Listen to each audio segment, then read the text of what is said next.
The AI industry spends a lot of time chasing a ghost. We look for a flawless language model that requires zero memory, processes infinite tokens in an instant, and never hallucinates a single fact. But that perfectly engineered system does not exist. When an AI deployment fails in the real world, the problem usually isn't the raw intelligence of the model. The real bottleneck is how its underlying architecture competes for limited hardware resources, like memory bandwidth and processing power.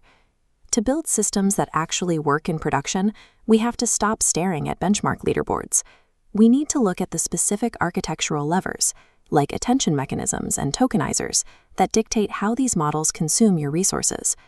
Every language model operates within three inescapable constraints: the memory footprint it requires to run, the compute speed it needs to generate text, and the absolute accuracy of its output.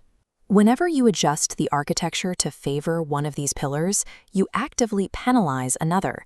You cannot optimize for all three simultaneously. Because of this, the concept of efficiency is entirely relative. A massive memory footprint that runs effortlessly on an enterprise cloud server will instantly crash a local laptop. The most effective model for your project isn't the highest scoring one on paper.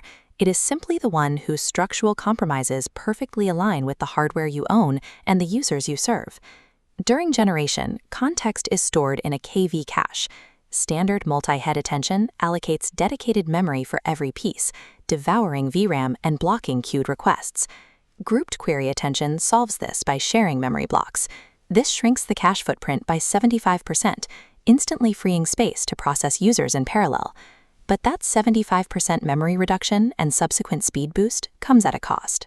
Grouped query attention requires accepting a slight drop in absolute reasoning quality compared to the standard approach. You can squeeze memory even further using aggressive quantization. Reducing the precision of the model's weights down to 3 bits can slash its total footprint by 81%. Whether you compress memory through attention grouping or quantization, the rule remains the same. Reclaiming VRAM always demands a toll paid in peak accuracy or raw processing speed. How your model slices raw text into numerical tokens also dictates its hardware appetite. Your tokenizer's vocabulary size acts as a direct lever on your system's compute and memory loads. A tokenizer with a small vocabulary saves valuable memory on embedding tables. But to process complex words, it has to chop the text into dozens of tiny fragments instead of a few large ones, drastically inflating the sequence length and driving up compute costs. This is a scatter plot comparing tokenization length across different language scripts. It highlights a severe tokenizer tax. When vocabularies are built mostly for English, they over-fragment Cyrillic and CJK scripts, massively driving up the compute cost required to generate the exact same meaning. To capture more meaning and prevent hallucinations, modern deployments often stuff massive amounts of data into extended context windows.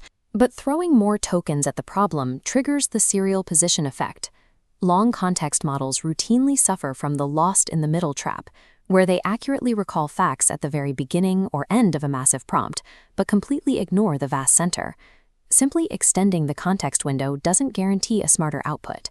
Without tight token management, you aren't eliminating hallucinations. You are just changing how and where the model makes its mistakes. The core structure of the model creates another major trade-off. Today, the choice usually comes down to traditional dense transformers or mixture of experts architectures. A mixture of experts model offers excellent compute efficiency. It achieves high-level reasoning by only activating a small fraction of its total parameters for any given word, keeping processing speeds incredibly fast. The trade-off is its extreme appetite for VRAM. Even though only a few experts are active at once, every single expert must remain loaded in the GPU memory at all times. This diagram shows the Mamba 3 architecture block, which represents a radical alternative for teams where memory and context bloat are deal breakers. It processes sequence data without using standard attention mechanisms at all. Because it skips traditional attention, Mamba scales linearly and eliminates the KV cache memory bloat entirely. However, the ecosystem is less mature, and the architecture can struggle with complex associative recall tasks compared to transformers. Re-engineering the core neural architecture doesn't eliminate bottlenecks, it just moves them, shifting the pressure from compute speed to VRAM capacity, or from scaling limits to recall accuracy. To navigate these trade-offs, you have to clearly define the primary bottleneck of your deployment. Take the enterprise deployer. If you need to serve thousands of concurrent users, throughput is your ultimate metric. The correct choice here is a grouped query attention model. To handle the volume, you serve it using an engine like VLLM with page attention to prevent memory fragmentation, accepting minor hits to quality in exchange for massive scale. Now consider the domain builder.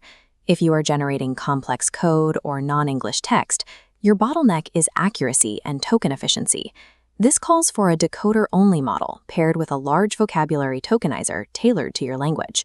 To avoid the lost-in-the-middle trap, you pair it with strict retrieval augmented generation to compress the prompt and feed the model only the most relevant facts. Finally, look at the edge deployer. If you are running local applications on consumer hardware, you are severely constrained by available VRAM.